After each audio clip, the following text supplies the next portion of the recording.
Alors, approbation massive, d'après ce sondage. Néanmoins, c'est une mesure qui viserait un des fondements de ce que vous considérez être l'État-nation à la française, Pierre Birnbaum, le droit du sol. Alors, en quoi cette mesure s'attaque frontalement au droit du sol? D'abord, je pense que les sondages, un personnel politique digne et républicain doit pouvoir aller à leur rencontre. Prenons l'exemple de Robert Badinter et de Mitterrand.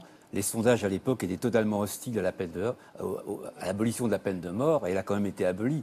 Je pense que les détenteurs du pouvoir suprême en France doivent effectivement demeurer fidèles à l'exceptionnalisme de cette nation, qui repose sur le droit du sol. Il n'y a que la France et les États-Unis qui ont effectivement instauré le droit du sol depuis des siècles. Toucher à cela est quelque chose de tout à fait dangereux. Si vous me laissez encore une seconde, je donnerai un exemple. Il y a quelques années, le président Sarkozy lui-même s'engageait dans cette voie. À l'époque, François Hollande et Manuel Valls ont violemment condamné je cite, ce climat nauséabond. Et je voudrais citer une phrase d'un collègue juriste remarquable qui est disparu malheureusement, qui me paraît résumer l'ensemble de notre problème. Il disait ceci, c'est Guy Carcassonne. Il disait ceci, je trouve cette phrase formidable. Dans notre Constitution, le mauvais citoyen demeure un citoyen. La nation ne le renie pas. La nation ne le renie pas, elle le punit. La nationalité fait partie de l'identité même de l'individu. Et je pourrais ajouter que le djihadiste français reste toujours un Français. Il doit être puni, bien évidemment. On doit lui ôter ses droits civiques. On doit lui ôter le possibilité de voter, d'entrer à la fonction publique. On doit le déchoir de ses droits de citoyen, mais sans toucher à ceux de sa nationalité. Alors, qu'est-ce que vous répondez, Christophe Caréche, à votre ancien professeur, je le précise? Ça ne joue pas. Non, mais c'est intéressant de le préciser. Merci. Non, mais je ne crois pas que le droit du sol soit mis en cause par cette mesure. Le droit du sol, c'est quoi? C'est qu'un enfant né en France est français. Il n'y a pas de remise en cause de ce principe.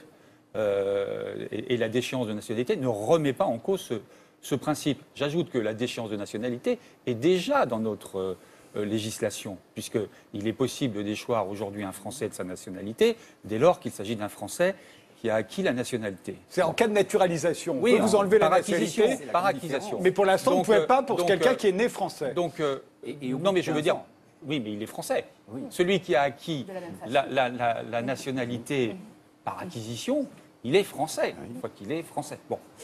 Donc, je ne crois pas que ça remette en cause ce principe, comme je ne crois pas qu'il y ait, et d'ailleurs le Conseil d'État est quand même très clair sur l'avis du Conseil d'État. Je sais qu'il y a des débats, il y a des juristes ici, des débats juridiques, etc. Mais enfin, l'avis du Conseil d'État est extrêmement clair sur cette question-là, comme je ne crois pas qu'il y ait de rupture d'égalité entre les binationaux et les Français qui n'ont pas d'autre nationalité. Le Conseil d'État dit très clairement qu'il n'y a pas de rupture d'égalité et qu'on peut très bien appliquer des dispositions différentes à des gens qui sont dans des situations différentes. Donc je crois que ces débats, pour moi, sont assez artificiels. Et en tous les cas, j'espère que le débat parlementaire permettra, en tous les cas, de les éclairer. Evelyne Sirmarin, sur la question du droit du sol. Oui, bien sûr. Oui. Et ce que je trouve très, très surprenant, c'est que, par ailleurs, c'est quand même contraire à la fois la CEDH. Vous savez fort bien que la Cour européenne des droits de l'homme condamnera la France, bien évidemment, au premier recours contre une déchéance de nationalité. Enfin, comme c'est pour dans 20 ou 30 ans, c'est pas pour maintenant, c'est sûr. Et puis, c'est aussi contraire à la Déclaration universelle des droits de l'homme, l'article 8 sur la vie privée et familiale. Bon, elle n'est pas coercitive, c'est sûr, mais enfin, quand même, la France l'a parce que dans la Déclaration des droits de l'homme, il y a l'article 15 qui dit qu'on doit avoir une nationalité, mais l'article 8... c'est l'idée qu'on doit avoir une protection de la vie privée et familiale. Et ce qu'on oublie très très souvent, c'est que les enfants dont les parents seront déchus de la nationalité, eux-mêmes perdront leur nationalité. Et je pense que c'est quand même un problème juridique qui n'est pas négligeable. Deuxièmement, et je finis, on avait dans notre droit français une peine qui est prononcée par les tribunaux.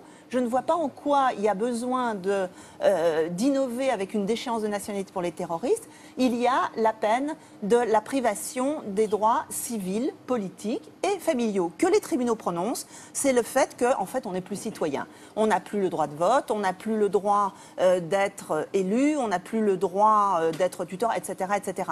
Donc cette peine aurait très bien pu peut-être être étendue. Elle est de 10 ans quand on a commis un crime, notamment de terrorisme. On aurait pu l'étendre peut-être à la perpétuité. Mais en tout cas, cette peine, elle est vraiment existante et il n'y avait pas du tout besoin d'inventer une autre peine, si ce n'est pour des raisons politiques ou symboliques, bien évidemment. Valérie Delbord. Moi, je crois qu'en fait, on n'invente rien. En fait, ça vient d'où la déchéance de nationalité? C'est un décret-loi d'Aladier 1938. À l'aube des événements évidemment dramatiques que l'on connaît, et suite notamment aux lois de 1927 qui permettaient l'acquisition de la binationalité, qui était d'ailleurs à l'époque extrêmement libérale puisqu'elle permettait la binationalité.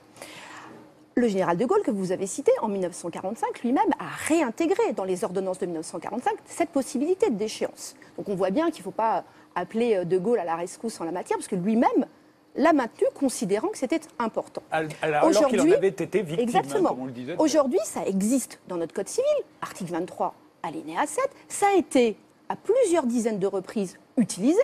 Donc, il n'y a pas eu de recours à ma connaissance, il n'y a pas eu de condamnation à ma connaissance. Donc, on voit bien que c'est un dispositif qui, dans la loi, existe, s'insère et a été effectivement mis en œuvre.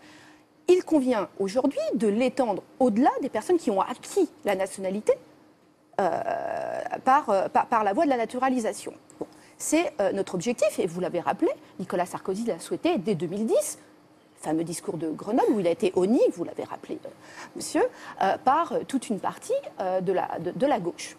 Aujourd'hui, nous, ce que nous souhaitons, ce n'est pas du tout mettre en place deux catégories de citoyens. Jusqu'à preuve de contraire, tous les binationaux ne sont pas des terroristes, et heureusement. Donc il ne s'agit pas du tout de rentrer dans ce dispositif-là.